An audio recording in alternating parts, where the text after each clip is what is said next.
The wind screamed across the plains like it had a personal grudge against anything standing in its path. Out here, in the endless sprawl of Wyoming winter, it could be your friend or your enemy, mostly your enemy. Jack Turner knew that better than anyone. He'd been working this stretch of land alone for almost 6 years, ever since his father passed and his sister moved back east. His days were quiet, predictable, sometimes a little too quiet. That afternoon had been no different. Until the screaming started. It wasn't the wind's voice this time. It was human. Jack was halfway through hauling a bale of hay to the barn when the sound cut through the air, a desperate, high-pitched cry carried on the wind. "Please, help me." He froze. It was faint, but unmistakable. He set the bale down, scanning the open fields. Everything was white and silent again, except for the groan of the storm rolling in from the west. No sign of movement. He told himself he was imagining it. He'd heard coyote yelps sound eerily like a person before, but then it came again. "Please, help me." His stomach tightened. That voice was closer now. He grabbed his coat from a fence post, yanked on his gloves, and started toward the sound. The snow was knee-deep in places, and the cold bit through his jeans like knives. The closer he got, the more a strange feeling settled over him, a prickling at the back of his neck. Out here, miles from town, you didn't just stumble across strangers. He rounded the edge of the old cattle shed and stopped dead in his tracks. There, slumped in the snow, was a woman. She was barefoot, her skin shockingly pale against the blood dripping from a gash along her thigh. Her clothes, or what was left of them, hung in tatters, and the wind whipped her hair across her face. She shivered violently, her lips turning blue. When she lifted her head, he saw the sheer terror in her eyes. "Please," she whispered. "Don't let me die out here." For a moment, Jack's body didn't respond. He'd seen hurt animals, even dying ranch hands after bad accidents, but this was different. This was someone's daughter, someone's friend, bleeding in his snow. Without another word, he yanked off his coat and dropped to his knees beside her. Hey, you're okay now," he said, though his voice was shaking. "We gotta get you inside before you freeze solid." She tried to speak, but her teeth chattered too hard for the words to come out. Jack slipped the coat around her shoulders, lifting her carefully. She cried out when he shifted her leg, and he cursed himself for not being gentler. But there wasn't time for gentle. The trek back to the house felt endless. Her weight wasn't much, she couldn't have been more than 120 pounds, but carrying her through snow with the wind fighting him was like dragging a sack of wet cement uphill. By the time he made it to the porch, his lungs burned and his arms ached. Inside, the blast of warm air from the wood stove hit them both. He set her down on the couch, pulling the Afghan blanket from the backrest and wrapping her tightly.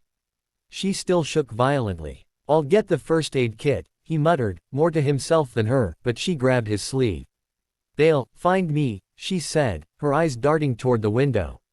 "Who?" he asked, but she shook her head hard, a flicker of panic flashing across her face. Jack hesitated only a second before kneeling beside her to check the wound. It was deep, ugly enough that it would need stitches, but he'd seen worse on the ranch. He cleaned it quickly, trying not to notice how her fingers clung to the edge of the couch like she was ready to bolt. "You got a name?" he asked gently. Her lips trembled. "Emily." "Well, Emily," Jack said, securing a bandage around her thigh, "you're safe here. Nobody's getting to you unless they go through me first." For the first time, something shifted in her eyes, not trust exactly, but the smallest crack in the wall of fear she'd built around herself. Jack didn't press her for more. He just stoked the fire higher, made her a mug of hot tea, and sat in the old armchair across from her. Outside, the storm had swallowed the horizon. Inside, the only sound was the slow, steady tick of the grandfather clock. Emily kept glancing toward the window, and Jack could see the war going on in her head. He didn't know who she was running from or why she'd been out there half naked in the snow, but he knew one thing for sure, she wouldn't have lasted another half hour if he hadn't heard her. That night, as the wind battered the walls and the fire crackled low, Jack promised himself something.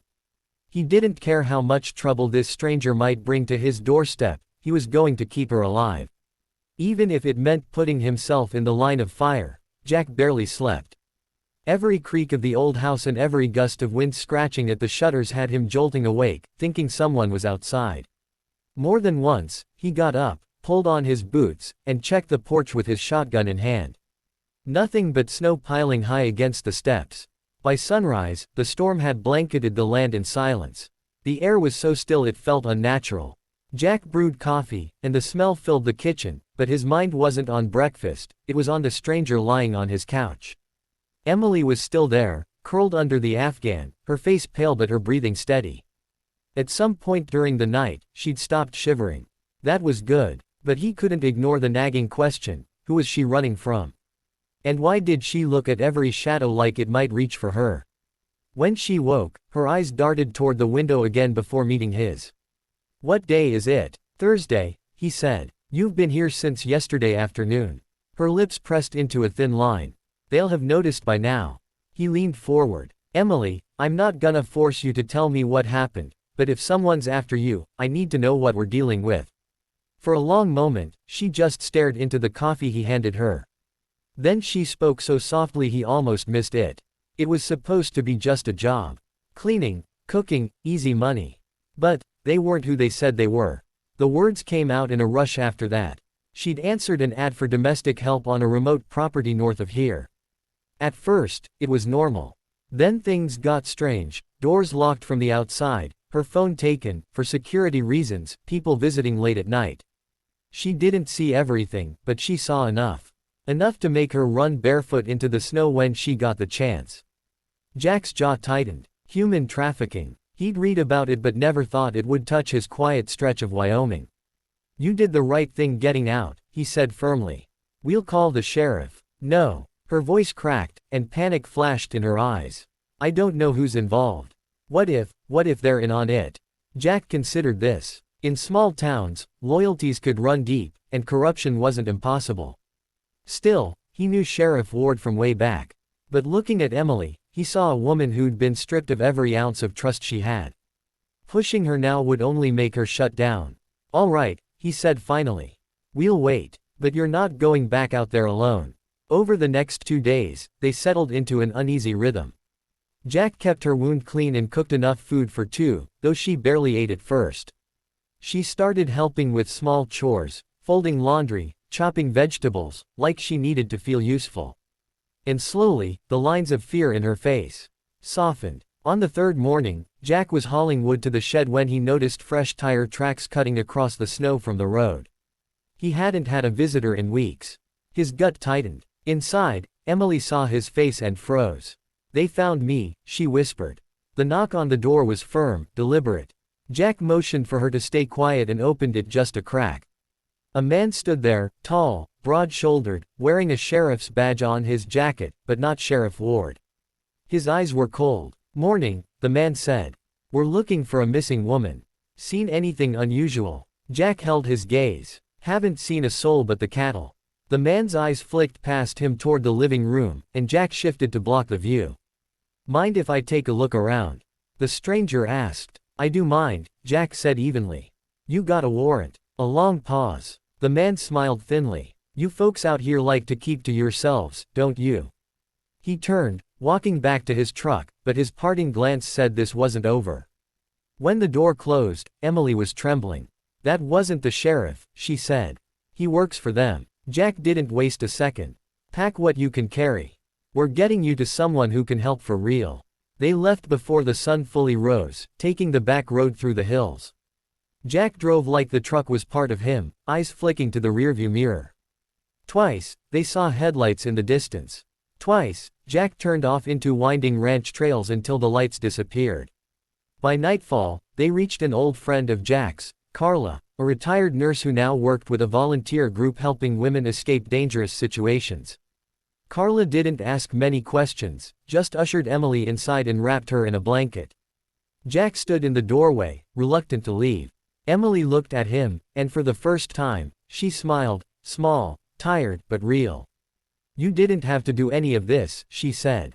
He shook his head. "Yeah, I did. 'Cause someday, it could be my sister, or my niece, or someone else's kid. We don't turn away from that." Her eyes glistened. "Thank you, Jack, for hearing me, for believing me." He tipped his hat. "Just stay safe." As he drove home through the quiet night, Jack felt something he hadn't felt in a long time, a sense of purpose bigger than mending fences or feeding cattle. Sometimes, Kindness wasn't just about being nice. Sometimes, it was about standing between someone and the darkness chasing them. Epilogue. Emily went on to testify against the people who'd kept her captive, and her courage helped free others.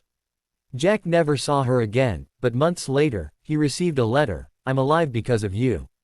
I'll never forget the rancher who stopped when he heard a voice in the wind. And he never forgot, either.